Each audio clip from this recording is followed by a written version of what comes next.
Alhamdulillahilladzi arsala rasulahu bil huda wa dinil haqq liyuzhirahu ala dini kullihi arsalahu basyiran wa nadhira wa da'iyan ila Allahi bi'idnihi wa sirajan munira.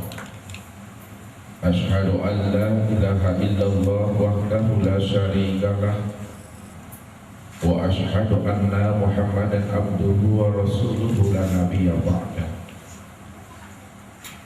Faqala Allah ta'ala fil Qur'anil Karim, a'udzu billahi minasy syaithanir rajim, bismillahirrahmanirrahim.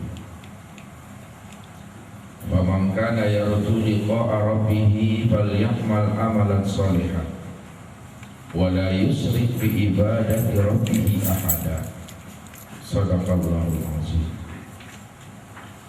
Saudara-saudaraku, ibu bapak, jamaah tauhid rahimakumullah.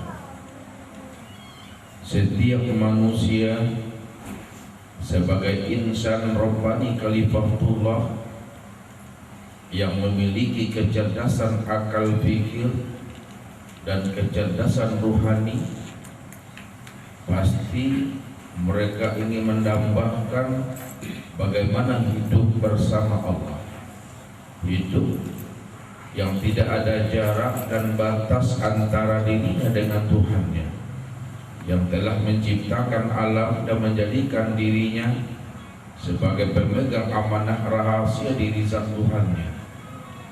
Disitulah manusia ingin hidup ini bagaimana merasakan hidup bersama Allah, hidup yang tidak ada jarak dan batas.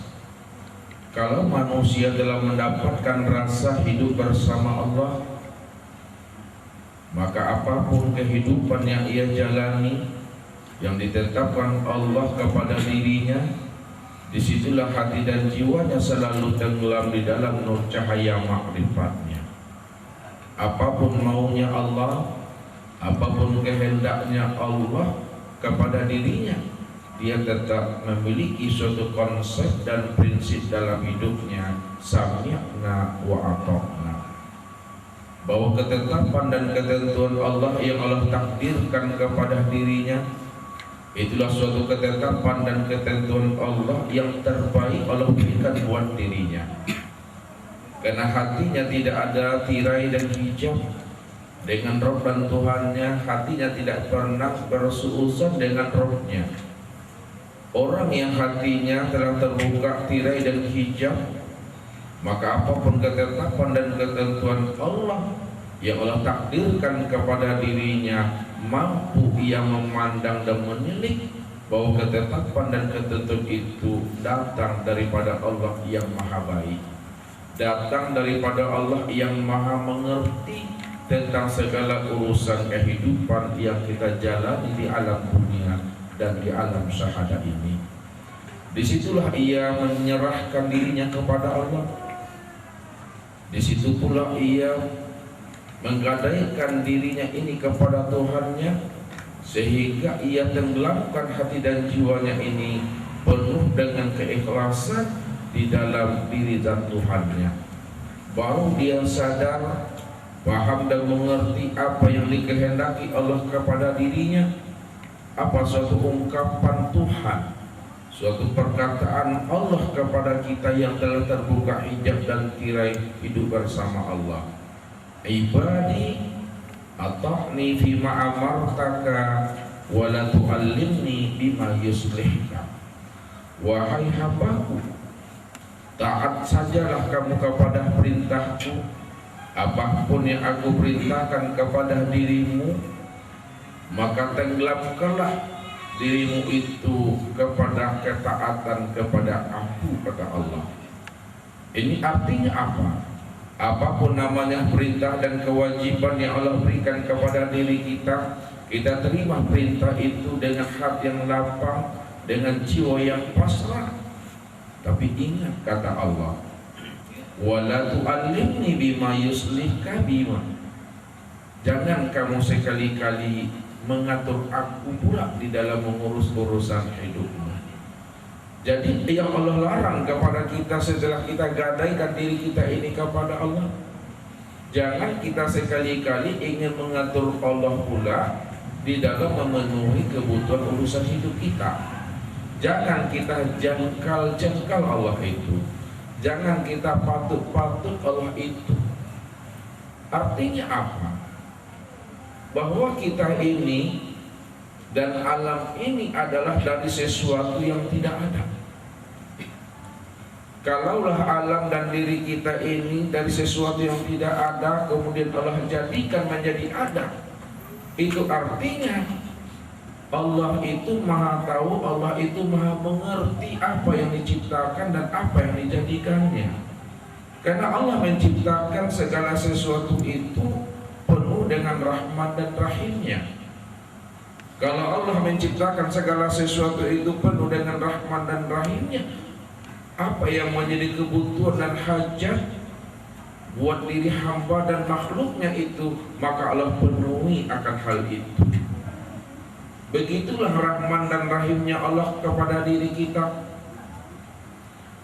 Karena Allah itu menundukkan alam, langit dan bumi beserta isinya tidak lain adalah untuk kita sendiri. Wa sakhara lakum ma fis samawati wal ardi jami'an. Aku tundukkan alam ini tidak lain adalah untuk dirimu, kata Allah. Karena diri bapak ibu ini sebagai jantung hatinya. Begitulah Allah mengutarakan supaya bapak ibu bisa paham dan mengerti makna yang sebenarnya bahwa Allah itu sayang dan cinta dengan diri kita. Kalau kita sayang dengan diri kita, Allah itu lebih sayang dengan diri kita ketimbang kita sayang dengan diri kita sendiri. Begitu kasihnya Allah dengan kita yang tidak bertepi dan tidak berbatas. Kalau kasih sayangnya Allah kepada kita tidak bertepi dan tidak berbatas, kenapa kita tidak mau menyandarkan diri ini kepada Allah? Kenapa kita tidak mau menggadai dan menjual diri ini kepada Allah? Zat yang maha tahu dan zat yang maha mengerti setiap urusan makhluk dan hambanya ini. Disinilah muncul di dalam hati dan jiwa bapak ibu keyakinan yang mantap, isbatul yakin, bahwa Allah itu senantiasa menilik dan memperhatikan setiap diri kita. Bahkan apapun yang menjadi rahasia diri bapak ibu, Allah ketahui akan hal itu. Karena dialah yang menciptakan alam dan dia pula yang menciptakan diri dan rahasia kita. Bahkan kita yang sebenarnya pemegang rahasia diri zat Tuhan itu sendiri. Wallahu ya'lamu ma fi qulubikum. Allah mengetahui apa yang menjadi rahasia diri kita sendiri. Jadi kita tidak akan pernah lepas, tidak akan pernah keluar daripada rahman dan rahimnya Allah. Kita tidak akan pernah lari dan bisa mengelak daripada takdirnya Allah. Karena Allah itu nurus samawati wal ard. Allah itu adalah cahaya langit dan bumi. Maknanya Allah sebagai cahaya langit dan bumi itu maksudnya Allah adalah sebagai sumber pemberi hidayah dan petunjuk kepada penduduk langit dan penduduk bumi. Penduduk langit dan penduduk bumi itu yang diberikan Allah amanah sebagai pemegang khalifah di muka bumi, itulah yang dikatakan namanya insan. Itu yang disebut namanya manusia. Kalau kita ini adalah pemegang amanah rahasia diri zat Tuhan, maka sepantasnya lah kita yang diciptakan dan dijadikan dari fitrah dirinya sendiri, disitulah kita mampu semampu-mampunya untuk meraih dan menggapai bagaimana hidup ini tidak berjarak dengan Tuhan. Sehingga kita dalam hidup ini tidak merasakan gamang. Hidup yang kita jalani 24 jam ini tidak merasakan kesepian. Andai kata suami kita meninggal dunia, istri kita meninggal dunia, orang tua kita, Tapi Allah sebagai jantung hati kita senantiasa selalu bersama kita dalam setiap waktu, menit dan detik dari perjalanan kehidupan kita. Dialah zat yang mutlak, dialah zat yang abadi, yang tidak pernah mengalami rusak, yang tidak pernah mengalami namanya binasa, dan tidak mengalami namanya mati. Itulah hakikat kehidupan yang sesungguhnya yang mesti kita jalani, bahwa Allah itulah yang menjadi tumpuan harapan hidup kita ini dengan suatu ungkapan, ilahi anta maksudi wa ridhoka matlubi. Wahai Tuhanku, engkaulah yang aku tuju dalam hidup ini, dan keridhaan-Mu lah yang aku cari. Kenapa keridhaan Allah yang kita cari dalam hidup ini?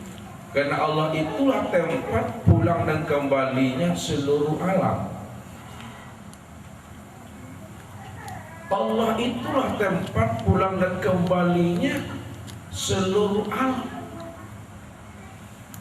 Dialah sebenar-benarnya yang mesti kita cari dalam hidup ini. Dialah yang sebenar-benarnya mesti kita kenal dalam hidup ini. Kalau kita tidak mengenal akan Allah, tempat pulang dan kembalinya seluruh alam, andai kata kita mati dalam hidup ini, kemana pulang dan kembali kita? Tentu kita tidak pernah tahu kembali yang sebenarnya. Tersasarlah pulang dan kembali kita, tidak tahu kita dari mana datang kita dan kemana pulang dan kembalinya. Inilah orang yang hidup di alam dunia tidak tahu jalan hidupnya, karena ia tidak mengenal akan hakikat jati dirinya, sehingga ia lupa akan Tuhan yang menjadi rahasia akan dirinya sendiri. Jadi orang yang telah memiliki kecerdasan akal fikir dan kecerdasan rohani sebagai insan rohani kalimatullah, maka ia bersungguh-sungguh dalam hidup ini bagaimana hidup mampu bersama Allah dan liqah beserta dirinya.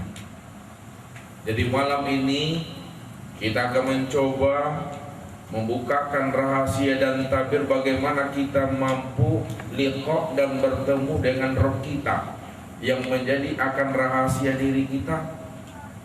Kalau kita ingin berjumpa dengan roh kita, ingin liqah dengan roh kita, maka ada dua hal yang mesti kita lakukan dalam hidup ini. Dua hal ini telah dituangkan Allah di dalam firman-Nya, surat Al-Kahfi ayat 110. Apa kata Allah? Waman kana yarju liqa'a rabbih falyamal amalan shalihan wa la yusyrik bi ibadati rabbih ahada. Maka barang siapa yang ingin harap bertemu, berjumpa, liqa' dengan aku, kata Allah, falyamal amalan shalihan, maka hendaklah ia melakukan amal-amal soleh, wala yusyrik bi ibadati rabbih ahada, dan janganlah kamu sekali-kali mempersekutukan aku dengan sesuatu. Jadi untuk lebih jelasnya Bapak Ibu jamaah yang dimuliakan Allah, ayat ini kita akan coba jabarkan makna secara syariatnya dan makna secara hakikatnya, supaya kita memahami akan rahasia firman Allah itu. Makanya Rasul sallallahu mengatakan kepada kita, wa fil Qur'ani sab'atul butun, bahwa tiap-tiap ayat Al-Qur'an itu mengandung 7 makna yang tersembunyi. Ada makna zahir dan ada pula makna batin. Falyamal amalan sholihan, yang artinya kita coba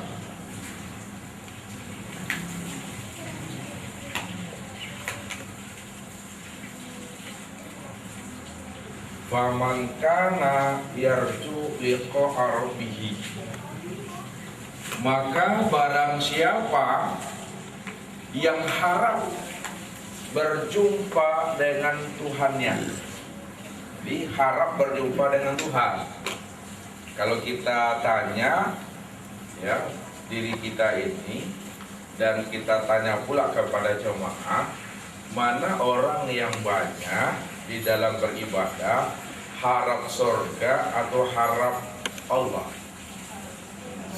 Yang jujur aja dong Bapak Ibu. Harap surga. Nah, harap surga yang banyak, bukan harap Allah. Surga itu dan pahala itu sesuatu selain dari Allah. Kalau kita harap surga dan harap pahala, itu artinya kita harap sesuatu selain Allah, itu adalah syirik. Jadi yang kita raih dan kita gapai itu adalah harap Allah, harap Allah itu. Kalau kita telah harap akan Allah, maka surga dan pahala itu kita raih itu. Karena Allah yang punya surga, Allah pula yang memiliki namanya kebaikan dan balasan. Jadi barang siapa yang ingin harap berjumpa, liqa, bertemu, bersua dengan Rabbnya, falyamal amalan sholihah,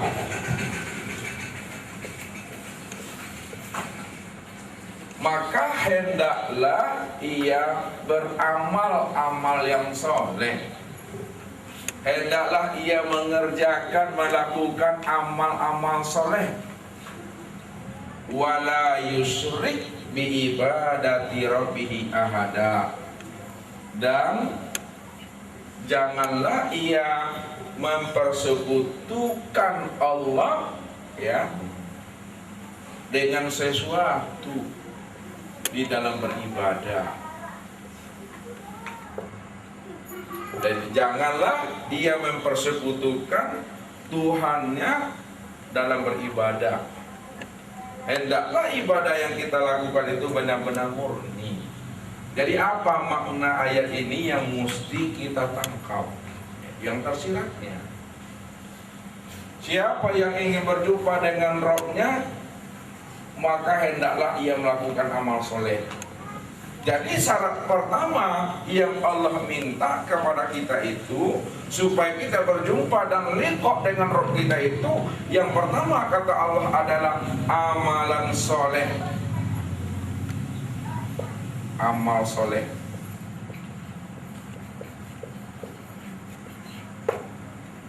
Hendaklah Bapak Ibu melakukan amal soleh. Amal dan soleh. Amal itu apa artinya? Apa arti amal, Bu? Amal perbuatan. Kalau soleh, baik. Amal ini ya secara hakikat, amal adalah sesuatu perbuatan atau sesuatu cara. Sedangkan soleh adalah yang dapat menghantarkan diri Bapak Ibu kepada Allah. Ya, amal adalah sesuatu cara, sesuatu perbuatan, sedangkan soleh yang dapat menghantarkan jiwa kita kepada Allah. Makanya yang dikatakan amal soleh adalah sesuatu perbuatan yang dapat menghantarkan diri kita kepada Allah. Itu yang disebut amal soleh. Namun amal soleh yang kita kerjakan itu hendaklah amal soleh yang dibarengi, yang diiringi, yang disertai dengan takhalli.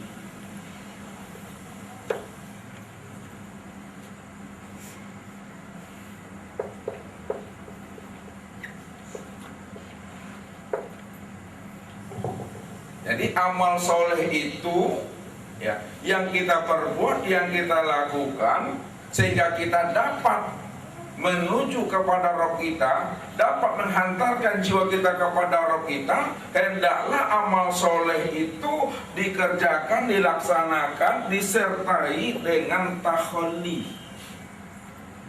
Takhalli itu artinya Bapak Ibu, kosongkanlah diri kita ini dari sifat-sifat mazmumah.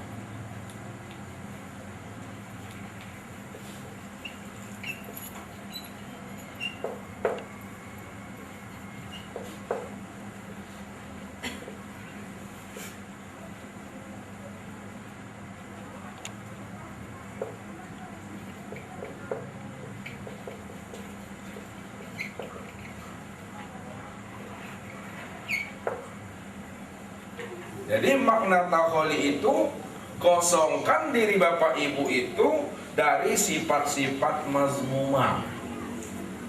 Mazmumah itu apa artinya, Pak? Sifat tercela. Mazmumah ini sifat tercela. Yang mana yang dikatakan sifat tercela yang mesti kita kosongkan diri kita ini, itulah yang disebut namanya sifat ujub, sifat riya, sifat apa namanya? Hasad, takbur,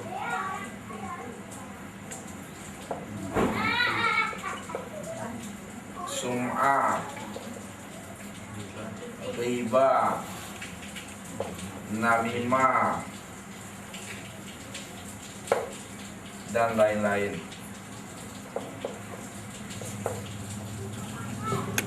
Apa maksudnya itu?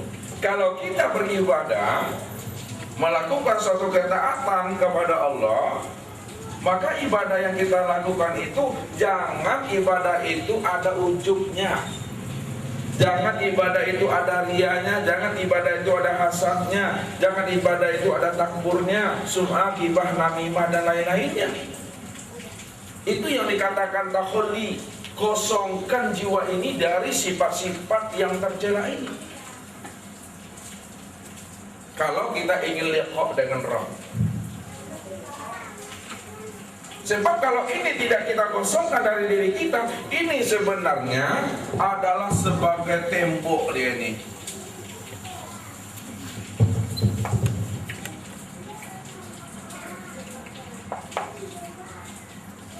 Hasad, riya, takbur, sum'ah, ghibah, namimah itu adalah sebagai tembok atau sebagai dinding dan tabir bagi diri kita. Kalau itu telah ada pada diri kita, tembok itu telah berdiri kokoh pada diri kita, maka kita tidak akan pernah sampai kepada Tuhan tadi.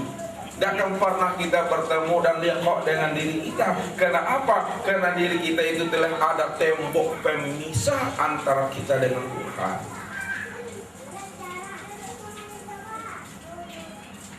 Jadi kosongkan itu daripada diri kita.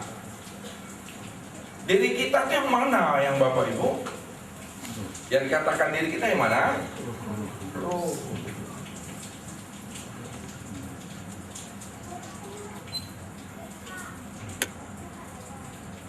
Ini yang diri kita ini yang sombong, ini yang ujub, ini yang takbur ini.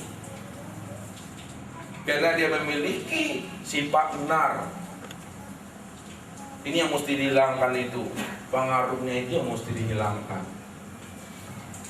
Yang kedua, setelah terjadi namanya takholi pada diri kita tadi, maka barengi ia dengan takhalli.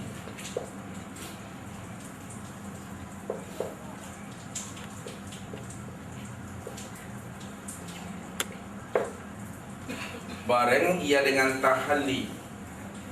Setelah diri kita telah kosong dari sifat-sifat mazmumah, masukkan ke dalam diri kita itu sifat-sifat mahmudah.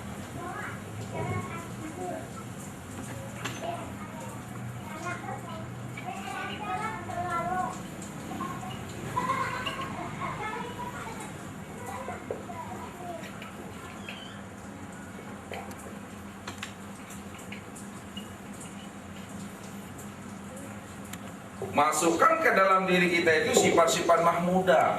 Sifat mahmudah ini lawan daripada mazmumah. Kalau mazmumah tercela dan mahmudah adalah terpuji. Masukkan ke dalamnya sifat-sifat terpuji, sifat rendah hati, sifat ikhlas, sifat pemaaf, sifat pemberi, sifat qanaah, sifat tawakal, sifat pasrah, sifat ikhlas. Masukkan ia ke dalam diri kita ini. Itu yang disebut namanya tahalli. Ketika telah masuk sifat mahmudah ke dalam diri kita, maka akan muncullah di dalam diri itu suatu limpahan nur Allah kepada jiwa kita. Itulah yang Allah utarakan, yahdillahu linurihi may yasha wa may yu'min billahi yahdi qalbahu. Kalau nur aku itu telah melimpah ke dalam dirinya, telah masuk ke dalam jiwanya, itu menandakan hatinya akan aku beri hidayah dan petunjuk, kata Allah. Hati ini telah penuh dengan limpahan cahaya nur ilahi, penuh dengan Rahman dan Rahimnya Allah. Maka disitulah letaknya Allah mengutarakan tadi, engkau adalah jantung hatiku. Walaula fadlullahi alaikum warahmatuhu ma zakka minkum min ahadin abada. Kalau tidak ada karunia aku kepada dirimu dan tidak ada belian kasih sayang aku kepada dirimu, maka selama-lamanya dirimu itu tidak akan pernah kosong dari sifat-sifat mahmumah ini. Jiwa kita tidak akan pernah kosong daripada sifat ujub, riya, takbur, dengki ini. Tapi karena belayan kasih sayang aku dan karunia aku banyak yang tidak terhingga, luas yang tidak bertepi, maka sifat mazmumah itu akan aku hapuskan, kata Allah. Jalannya bagaimana? Itulah dengan nur ilahi yang Allah masukkan ke dalam jiwa tadi. Muncullah namanya sifat ikhlas. Muncul ke dalam sifat, ke dalam diri kita itu namanya sifat tawadu, sifat rendah hati, pemaaf, sifat tawakal, sifat qanaah. Itu yang disebut tahalli itu.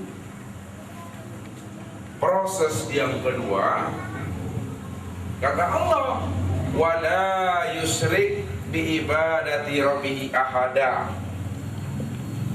Jangan kamu mempersekutukan aku dengan sesuatu ketika engkau beribadah, kata Allah.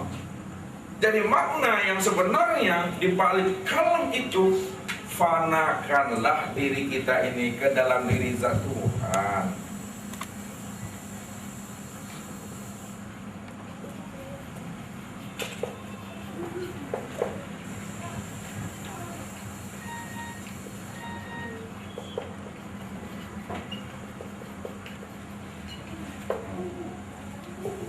Fanakan diri kita ke dalam diri zat Tuhan. Ketika diri kita ini telah fana, telah lenyap ke dalam diri zat Tuhan, maka hilanglah namanya kesyirikan itu.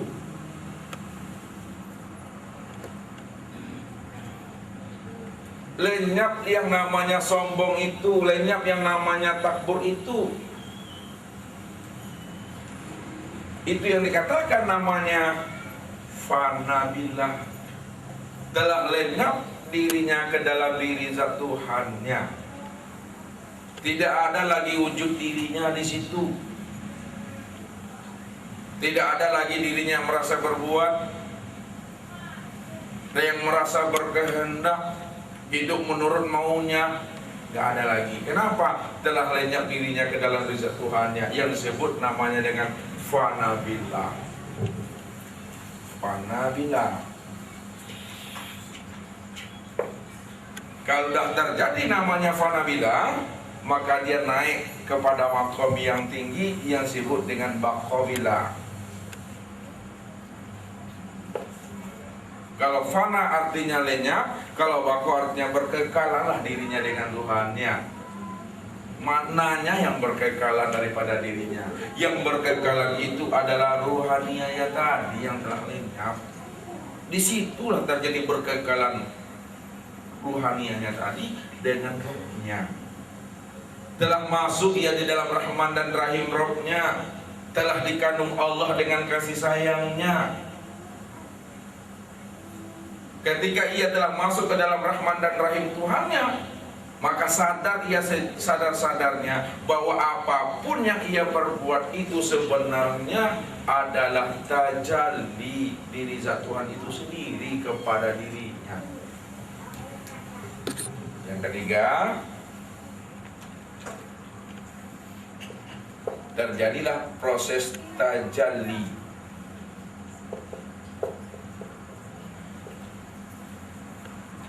Tajalli itu nyata senyata-nyatanya kenyataan Tuhan pada dirinya. Tidak ada lagi sebesar zarah pun keakuan dirinya yang berbuat. Semuanya dari Allah, bagi Allah dan untuk Allah.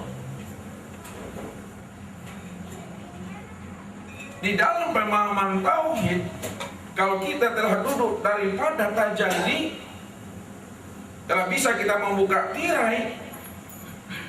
Semuanya dari Allah, bagi Allah dan untuk Allah. Itulah yang dipahami di dalam ilmu tauhid al-abid wal ma'bud wahid.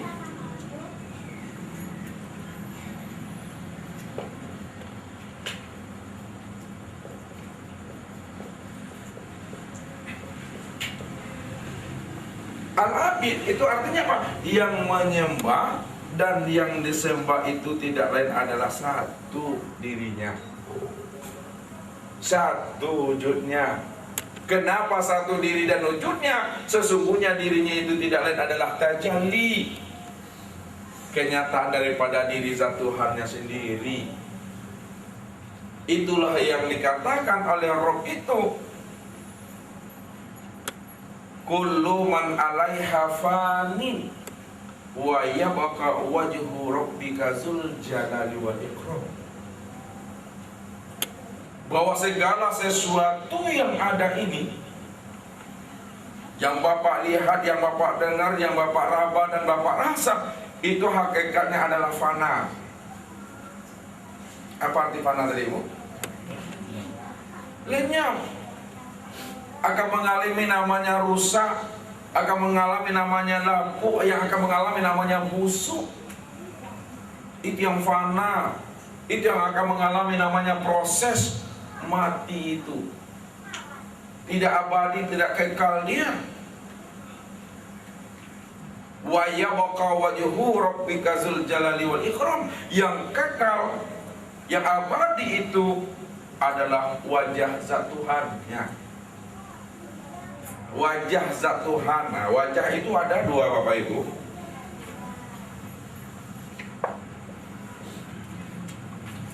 Wajah, kalau Ustadz mengatakan wajah itu maknanya zat gitu ya. Pertama, zat. Zat akan dirinya. Akan dirinya yang mana maksudnya tuh? Kita.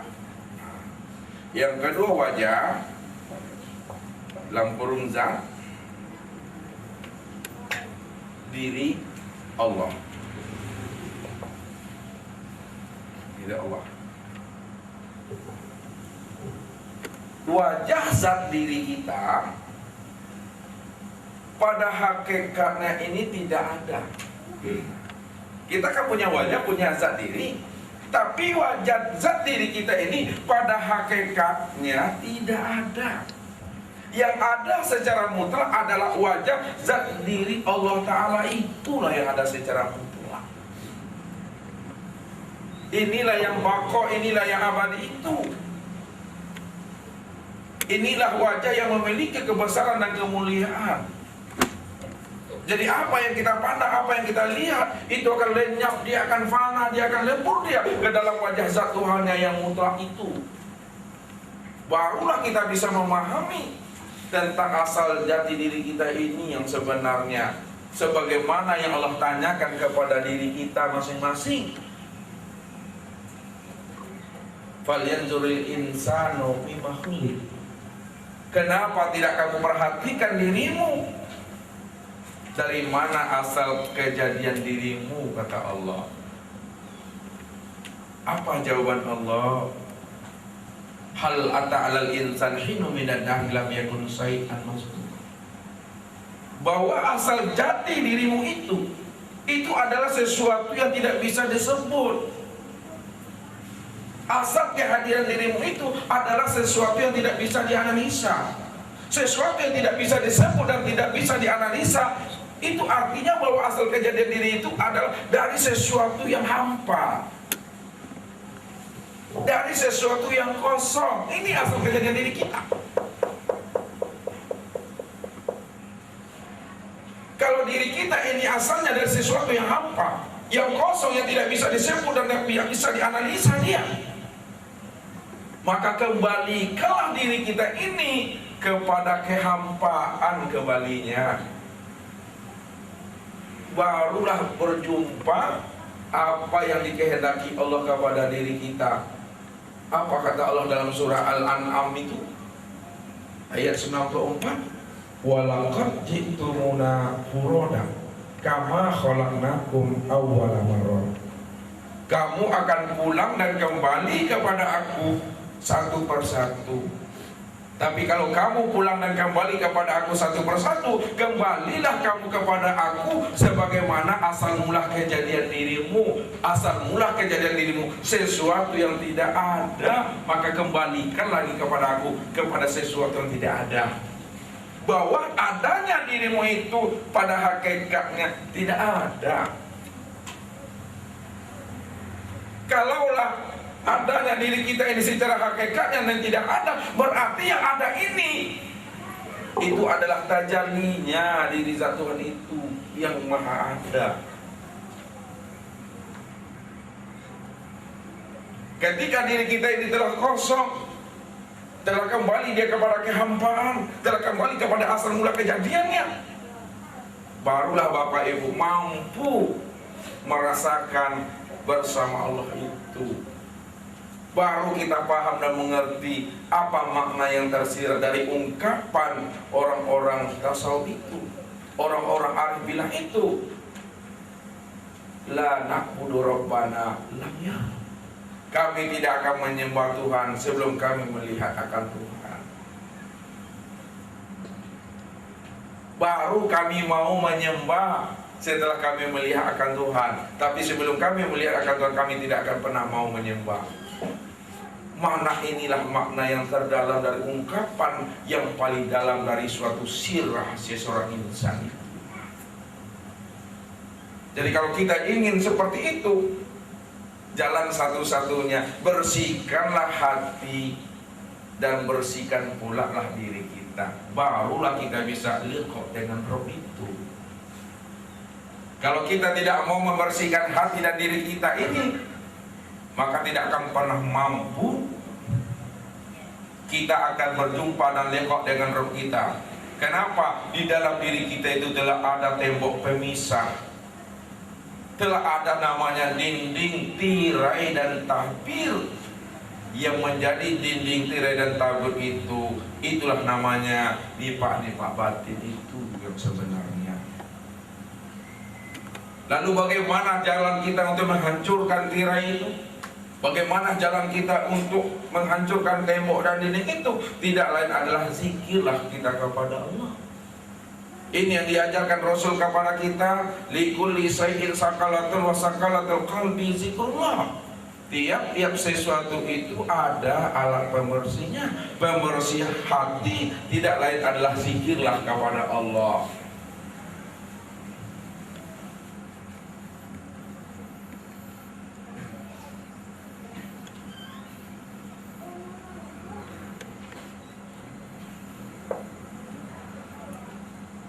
Ini hijab di sini Bapak Ibu, ya, yang ada di dalam hati kita ini hawa nafsu, cinta dunia, iblis, dan setan. Dari hawa nafsu, cinta dunia, iblis, dan setan, itu yang mencairkan sifat ujub itu dia. Yang mencairkan namanya sifat hasad, takbur itu munculnya dari sini semuanya. Makanya Allah mengutarakan kepada kita, fi qulubihim maradun fazadahumullahu marad. Bahwa di dalam hatimu itu penuh dengan penyakit. Kalau kamu tidak sadar bahwa di dalam hatimu itu ada penyakit, fazadahumullahu marad, maka kami tambah penyakit itu di dalam hatimu. Bukan dikurangi Allah Bapak Ibu penyakitnya, ditambah-tambah Allah penyakit itu dalam diri kita. Dapat nikmat orang awak yang sakit kepala, balioto orang sakit awak larikan ke rumah sakit, beli rumah orang mati awak sudah boleh. Kenapa? Dadanya ini dah sesak dan sembuh. Ini yang mau dianjurkan nih. Mesti dibersihkan dia. Padukanlah kalimat zikir itu.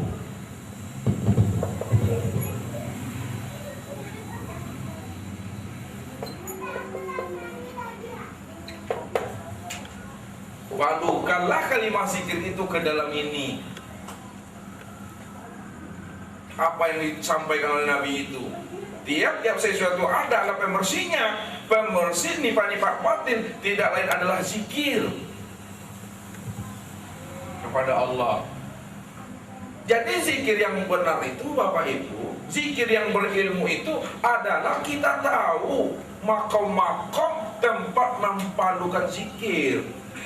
Karena zikir ini fungsinya menghancurkan penyakit batin. Sumber penyakit batin adalah di hati. Makanya ketika Bapak Ibu berzikir, limpahkan dia ke dalam ini. Tuangkan dia ke dalam ini, dia palukan, dia uncapkan, dia ledakkan ini dengan cara berzikir.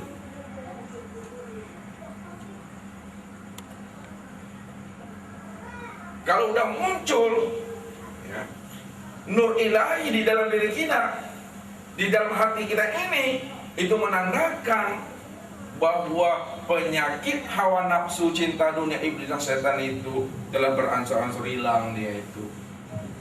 Barulah terbuka tirainya, barulah terbuka temboknya tadi.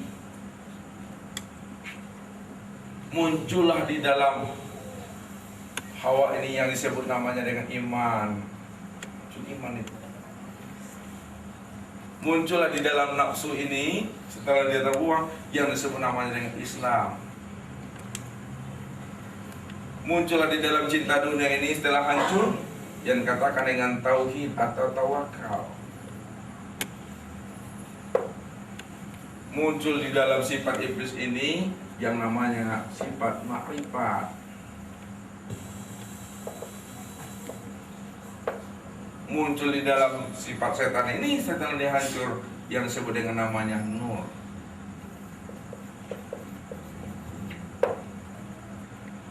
Itu yang Allah katakan fi buyutin azinallah an turfa'a wa yuzkara fiha ismuhu yusabbihu lahu fiha bil ghudwi wal asal.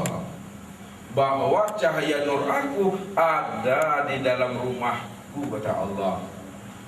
Yang mana yang dikatakan rumahku Allah tadi, itulah dia qulubul mu'min baitullah. Hati hambaku yang telah kasab, hati hambaku yang telah terbuka tirai, hati hambaku yang telah terbuka hijab, di situ limpahan nur aku ke dalam dirinya, kata Allah. Karena nur ini meliputi sekalian tubuh, memenuhi sekalian rongga dia. Nur itu wujudnya gilang gemilang, huruf itu wujudnya terang benderang dia. Kalau ada orang yang tidak mampu merasakan nur Allah, hidayah dan petunjuk Allah, hidup bersama Allah, itu menandakan bahwa matanya ini dan hatinya ini telah ditutupnya dengan plaster hitam. Disitulah dia tidak mampu merasakan itu hidup bersama Allah. Bukan berarti nur Allah itu terbatas, tidak. Contohnya aja cahaya ini. Cobalah kita tutup mata kita ini dengan plaster hitam, tidak akan bisa mampu kita ini melihat adanya cahaya. Bukan berarti cahaya tidak ada, cahayanya tetap ada. Kenapa yang lain bisa melihat, kita tidak bisa melihat? Yang lain tidak ditutupnya matanya dengan plaster hitam, kita tutup dengan plaster hitam, nggak bisa kita lihat. Tapi kita mengatakan nggak ada cahaya. Sebenarnya cahaya telah ada. Apa artinya? Sebenarnya kasih sayang Allah itu sejak kita terlahir sampai kita akan mati, cahaya nur Allah itu ada. Cuma kita saja yang tidak mampu merasakan adanya cahaya itu. Kenapa? Karena kita tutup mata dan hati kita ini dengan plaster hitam. Disitulah kita tidak mampu merasakan itu. Nah, jadi kalau kita mampu melihat cahaya itu, jalan satu-satunya bukalah tirai itu. Lepaskanlah batin kita ini dari kungkungan hawa nafsu.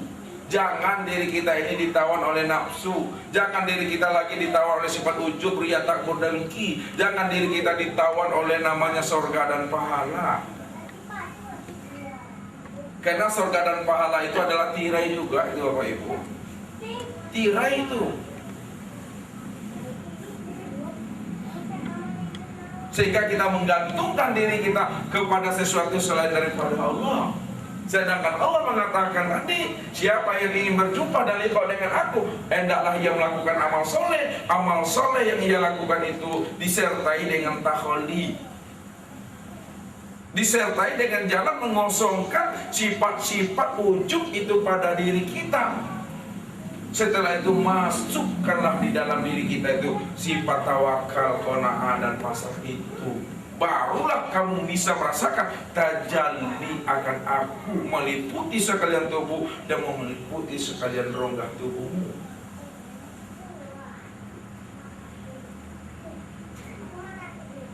Ini yang disebut namanya orang yang telah hampir dengan Tuhannya. Orang yang telah hampir, orang yang tidak berjarak namanya itu. Kenapa? Karena dirinya ini telah penuh dengan limpahan kasih sayang Allah. Sadar ia akan sesadar-sadarnya bahwa sebesar zarah pun tidak ada kuda dan rodanya tadi. Itulah makna la haula wala quwata illa billah. Tidak pernah Bapak Ibu menyatakan dengan amal saya bisa masuk surga, dengan kebaikan saya mendapatkan surga. Nggak bisa, karena diri Bapak Ibu la haula wala quwata illa billah. Kadang kan orang pandai menyebut cuma tapi tidak mengerti dan tidak paham apa yang disebutnya. Tidak ada sebesar zarah pun musibah ini melainkan atas izin kudrat Allah, katanya. Tapi dirinya menyatakan bahwa semuanya adalah dari dirinya, surganya, nerakanya. Pahamilah makna itu dengan makna yang terdalam, barulah kita mampu akan menggapai dan merayakan itu semua. Liqa'lah kita dengan roh kita tadi itu, berjumpa kita dengan roh kita. Yauma izin nazira ila rabbika nadira. Pada hari itu kata Allah, di mana wajah orang-orang yang telah beriman, orang-orang yang telah kasab, berseri-seri dia menatap keagungan wajah zat Tuhannya tadi.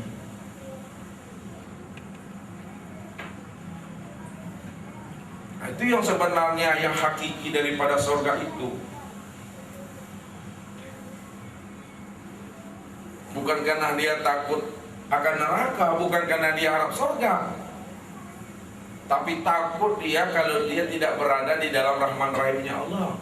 Takut dia kalau dirinya itu di luar daripada kasih sayang Allah. Nah, disitulah dia lakukan selalu amaliyah itu. Amaliyah yang ia lakukan itu sebenarnya juga atas kuda iradat Allah juga di sana. Jadi jangan kita merasa bahwa diri kita yang berbuat dalam hidup ini. Kalau kita yang merasa berbuat dalam hidup ini, rugilah kita. Tidak akan pernah kita mendapatkan apa yang kita impikan itu. Semuanya adalah mimpi belaka. Mimpi itu namanya. Kita ingin berjumpa dengan Rob, kata kita. Tapi diri kita ini kita tawan dengan sifat ujub. Diri kita ini kita tawan dengan nafsu. Diri kita ini kita tawan dengan dunia.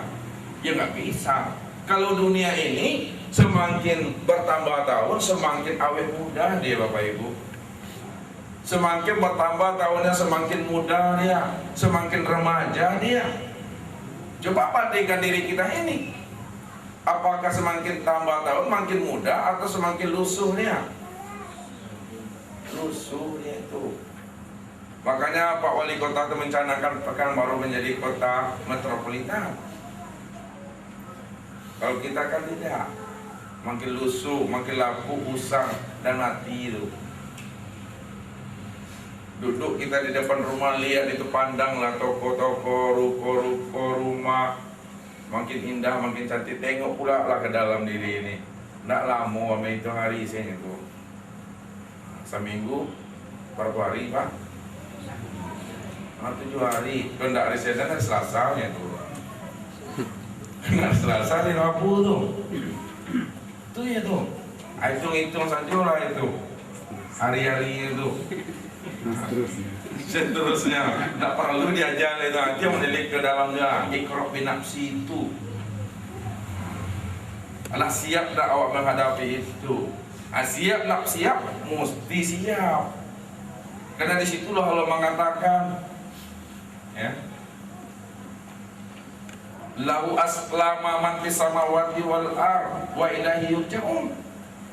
Seluruh apa yang ada di langit dan di bumi itu tunduk dan patuh kepada diriku, baik dalam keadaan terpaksa maupun tidak, kata Allah. Jadi intinya bukan hanya jin dan manusia saja yang mesti tunduk dan patuh kepada Allah. Bukan hanya jin dan manusia saja yang beribadah kepada Allah. Seluruh alam ini beribadah, tunduk patuh kepada Tuhannya, baik dalam keadaan terpaksa maupun tidak. Nah, terpaksa apa makna terpaksa? Cobalah nafas yang keluar masuk itu terpaksa Bapak itu bernapas. Kalau nggak dipaksa, cobalah tahan berapa lama Bapak Ibu bisa menahan nafas itu. Ada 15 menit, setengah jam, atau 1 jam. Akan terpaksa itu namanya. Terpaksa bernapas. Kalau nggak terpaksa bernapas, mati namanya. Kenapa? Nggak ada nur lagi, nggak ada cahaya, nggak ada kehidupan, itu maksudnya itu. Jadi semuanya mengabdi kepada Allah.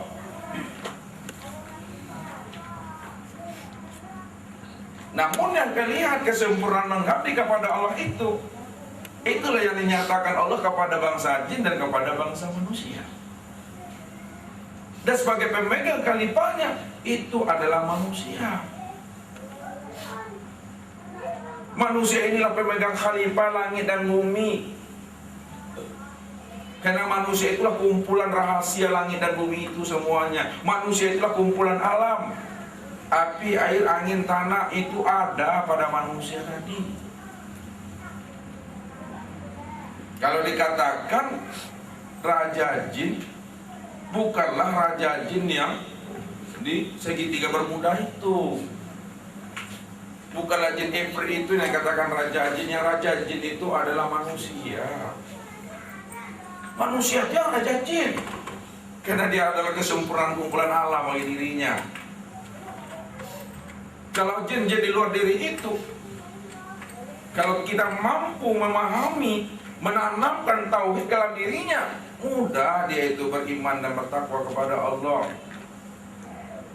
Tidak perlu lama-lama, 1 jam paling lama, habis itu dia beriman dan bertakwa Allah. Manusia lama Pak, karena dia adalah raja jinnya. Itulah yang zahir batin itu sesungguhnya pada diri manusia. Banyak alasannya tuh, ngaji deh, cucu dia lama ambil peluang. Cucu yang dikambing hitamkannya beda Pak Ustaz, sayang ke anak dengan sayang ke cucu ya. Kalau saya ke cucu, kadang awak makan minta orangnya, tak juga bisa tajia juga tuh hantu saya ke cucu. Tambah lang kamu di cucunya. Ketika ngaji ajian ke mandi apa ibunya, bukan ngaji seminggu, nak cucu yang jadi sasaran loh. Kalau kita ingin berjumpa dan lihat dengan roh kita, tidak ada yang menjadi penghalang dan tirai untuk diri awak diselamatkan. Kalau awak sayang ibu dengan diri awak, ayo mulainya tuh cari papa jalan pulang dan kembali kepada Allah. Itu yang masuk kece orang Minang tadi. Kok tahu rantiang kamu cucuk, batang kamu impok, yuk mengaji ya Wak. Bak keadaan hidup sesudah mati Wak. Kalau ingin selamat awak, ayo itu belajar Wak mengaji. Belajar bertauhid, kan bertauhid itu. Belajar berilmu, berilmu, belajar beragama, tapi belum beragama itulah kerendahan hati yang mesti ditanamkan itu. Kalau tahu pulau, tahu kan nanti nak lo lah belajar lah. Nah itu ilmu makin risau dia, makin nampak kekurangan kita, makin haus kita sebenarnya. Jadi jangan sia-siakan kehidupan yang kita jalani ini. Sungguh-sungguh kita beribadah kepada Allah, sehingga kita tahu yang mana diri kita yang sebenarnya, mana yang katakan al-abid wal maqbud itu, dari mana jalannya. Datang dari Allah, kembali kepada Allah, dari Allah, bagi Allah, untuk Allah, yang menyembah dan yang sembah hakikatnya adalah satu. Kalau kita buka rahasianya ini Bapak Ibu, lihat jalan pulang kembalinya, bahwa diri kita ini adalah kesempurnaan alam. Alam itu api, angin, kemudian air, setelah itu apa? Tanah.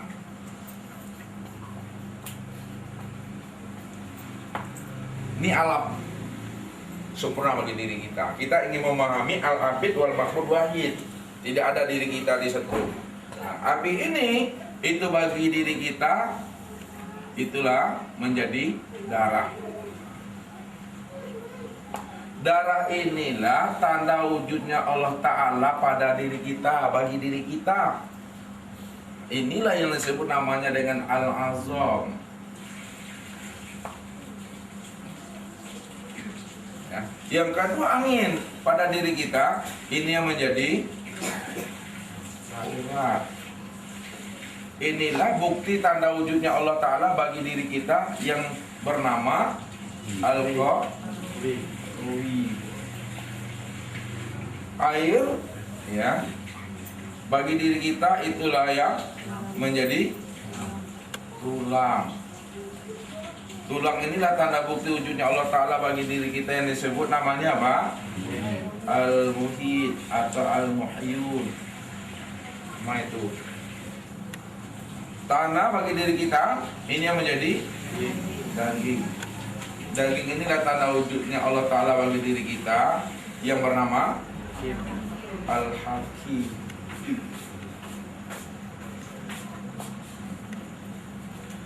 Jadi yang berbuat senyata-nyatanya bagi diri kita, jangan yang dipandang api yang menjadi darah itu, jangan yang dipandang angin yang menjadi urat itu, jangan yang dipandang air yang menjadi tulang itu, jangan yang dipandang tanah yang menjadi daging itu pada diri kita. Tapi yang dipandang adalah al-azamnya.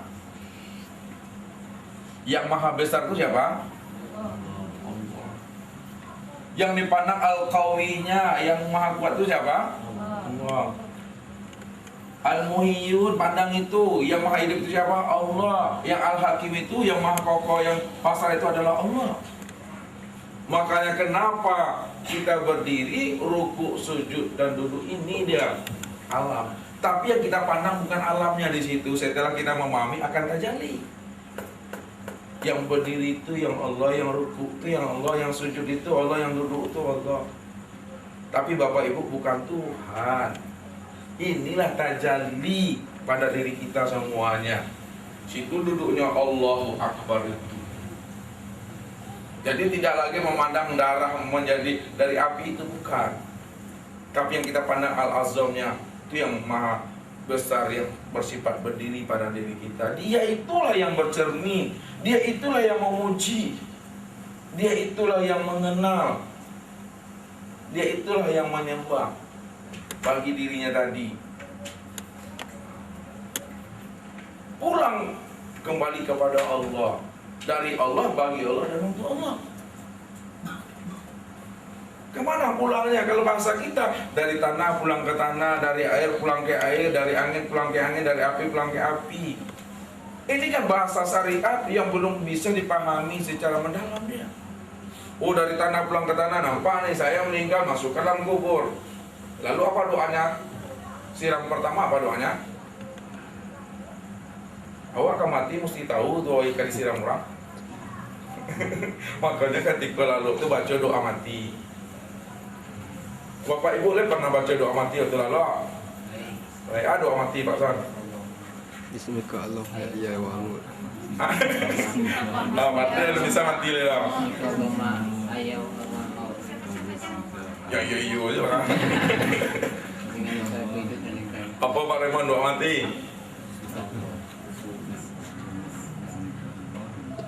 Serta. Silakan dia Pak Raymond. Ya bisa Pak mati. Jadi kalau itu baca doa mati, Bismika Allahumma ahya wa bismika amut. Ya, dengan nama Allah aku hidup dan dengan nama Allah aku mati. Ya siap saja lah tuh untuk visual kayu kan jago tindak itu. Jadi ketika disiram berapa?